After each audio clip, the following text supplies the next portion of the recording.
My fiancé's maid of honor messaged me, saying she's having doubts and that he'd offered to buy her dream car to prove his commitment.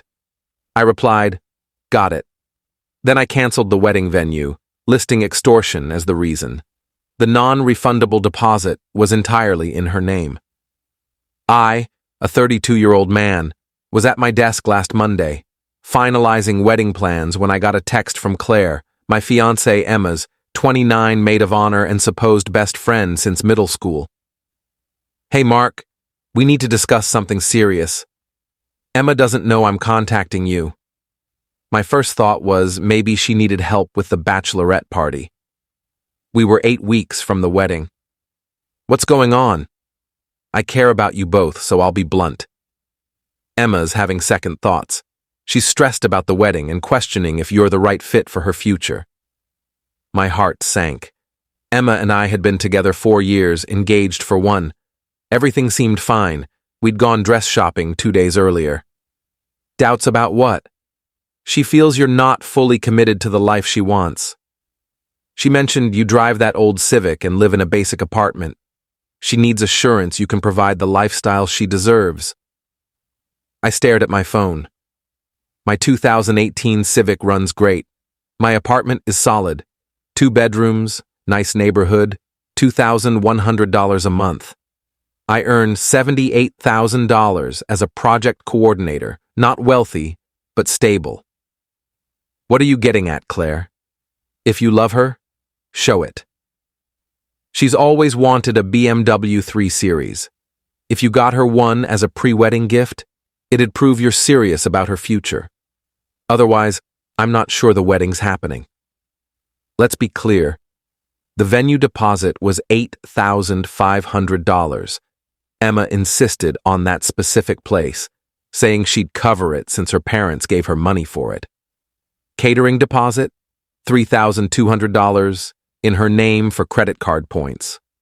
Photographer, band, florist, another $4,000 in deposits, all in her name to boost her credit. So, if I don't buy her a $45,000 car, she's canceling the wedding? I'm trying to help you, Mark. She's my best friend, and I know what she needs. This would show you're invested in your future. Got it. So, you'll do it? I understand the situation completely. Then I hung up, sat for 5 minutes processing, and called the venue. "Hi, this is Mark Thompson. I'm canceling the Thompson-Reed wedding for September 15th. "Oh no, is everything all right?" "The deposit is non-refundable now." "I know." "The primary account holder can handle deposit issues." "List the cancellation reason as financial extortion concerns." "I'm sorry, what?" "Financial extortion concerns. The bride can contact you about the deposit. I made the same call to the caterer, photographer, band, and florist. Every vendor. Reason: financial extortion concerns. It took an hour to cancel everything. Then I texted my groomsmen in our group chat. Wedding's off. We'll explain later. Don't contact Emma yet. My best man, Ryan, replied instantly, "You okay, man?" "I'm great. Details tomorrow." Then I leaned back and waited. Update 1. It took 3 hours and 16 minutes for my phone to blow up. First, Emma, 42 missed calls, then texts. "What did you do?" "The venue says you canceled." "Mark, pick up. They say I owe the deposit." "What's financial extortion?" "If this is about Claire, I can explain." That last one caught my attention. She knew about Claire's text. Then Claire started calling. I ignored her calls, but she texted, "I was trying to help you." "You totally misread this." Emma's heartbroken. "You're ruining everything over a mix-up." My favorite. "A real man would have just bought the car instead of throwing a fit." Emma's mom, Linda, called next. I answered. "Mark, what's happening?" Emma's a wreck. "Hi, Linda. Emma's been doubting the wedding unless I buy her a BMW to prove my commitment.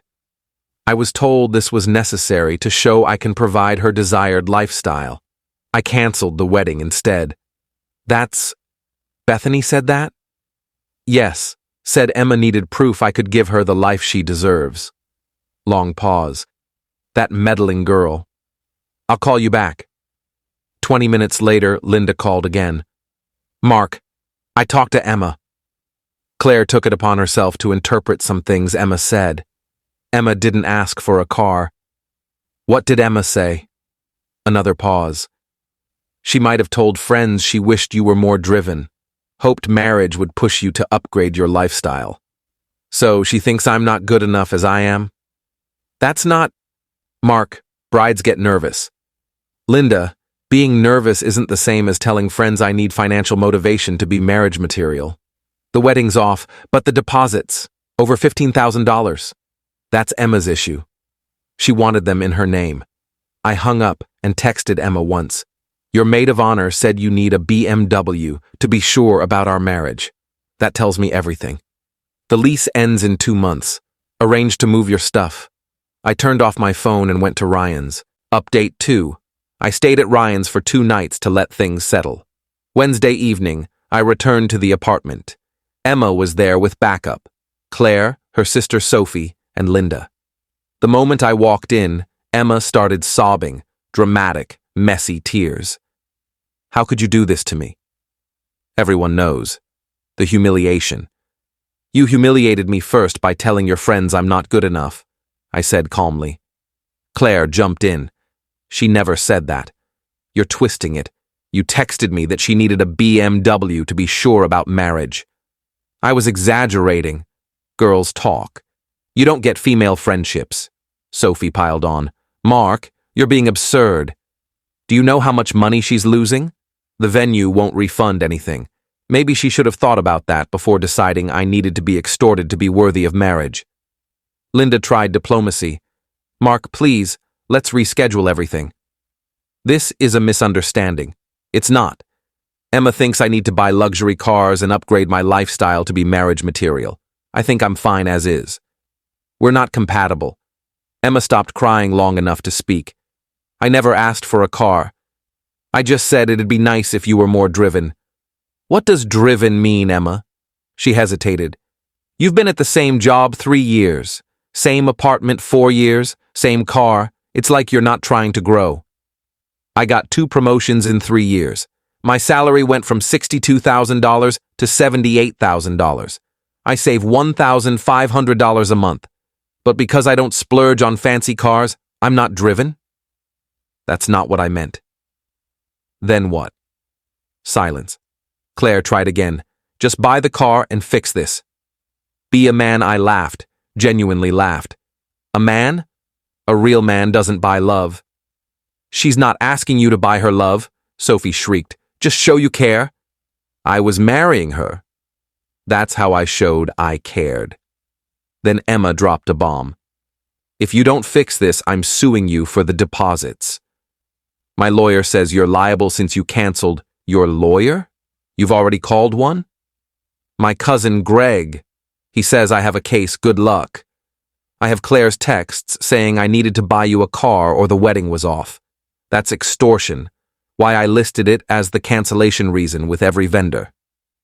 Silence fell. You told everyone it was extortion? Emma whispered. That's what it was. The next morning my car was keyed, a deep scratch along the driver's side. No cameras in our parking lot, no proof, but I knew. Then the social media campaign began. Emma posted a long rant about how some men can't handle strong women with standards, calling me a manipulative narcissist who twisted her words. Her friends chimed in with comments about toxic masculinity and financial abuse, claiming I trapped her with deposits, then bailed. I posted once. Screenshots of Claire's texts, including her saying Emma needed a BMW to be sure, was having doubts unless I proved I could provide her desired lifestyle, and a real man would have just bought the car. The comments shifted fast. Update 3. Friday morning, I got an official-looking email from Greg, Emma's cousin lawyer, demanding $15,000 for lost deposits, $5,000 for emotional distress and reputational harm. I forwarded it to my friend Alex, a real lawyer, not a cousin doing property law like Greg. Alex called, laughing. Emotional distress? For her trying to extort you? This is gold. Can I respond? Go for it. He sent a masterpiece citing state extortion laws, attaching Claire's texts, noting Emma chose to put deposits in her name, assuming the risk, and warning her social media posts could be defamation. He closed. Further contact should go through my office. Continued harassment will prompt legal action silence from Greg. But Emma wasn't done. Saturday night, I was at Ryan's watching a game when my mom called. Mark, Emma just left. She came to your house? Crying, saying you ruined her life over a misunderstanding.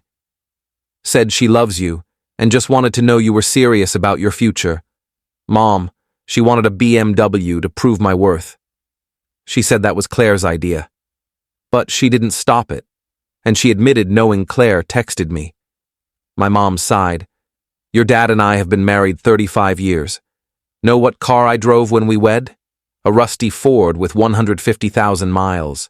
We were building a life exactly. I told her that and asked her to leave. She said times are different now. What did you say? Love isn't different. Sunday, Emma's dad, Tom, called. He's always been straightforward. Mark, I'm not here to change your mind. I just want the facts. I sent him Claire's texts. He called back an hour later. Good God, she really said that? Yeah, and Emma knew. I'm pulling my wedding contribution. That money was for my daughter to marry a good man, not to demand luxury cars. I appreciate that, Tom. You know I always respected you. You remind me of myself at your age. Work hard, save smart, don't flaunt it. That's how you build wealth. Thanks. Emma got caught up in social media, comparing herself to friends. Sarah got a Porsche from her husband. Lisa got an Audi. She felt left behind. So it was never about me. It was about keeping up. I'm afraid so. Monday, HR was waiting at work. Mark, we got concerning messages about you on our company's social media. My stomach dropped. They showed me messages claiming I was financially abusive and manipulative, warning about me in a leadership role. This seems personal, HR said, but we need to document it. Any idea who sent this? My ex-fiancée or her friends. I canceled our wedding last week. I showed Claire's texts. HR's eyes widened. She tried to extort you for a car? Pretty much. We'll keep this on file in case it escalates and respond that it's a personal matter unrelated to your job. That afternoon, Claire showed up at my apartment. We need to talk. No, we don't. I'm trying to fix this. You've done enough. Just buy her something. Not a BMW, maybe jewelry, a nice bag. Show you care. Claire, it's not about money. It's that she thinks I need to buy her affection. That's not it. It's about security. She needs to know you can provide, I can provide. I earn well, save, invest, not flashy. But how is she supposed to know that? By trusting me? By seeing my actions over 4 years? By talking about finances like adults instead of sending you to shake me down? She stomped her foot like a toddler.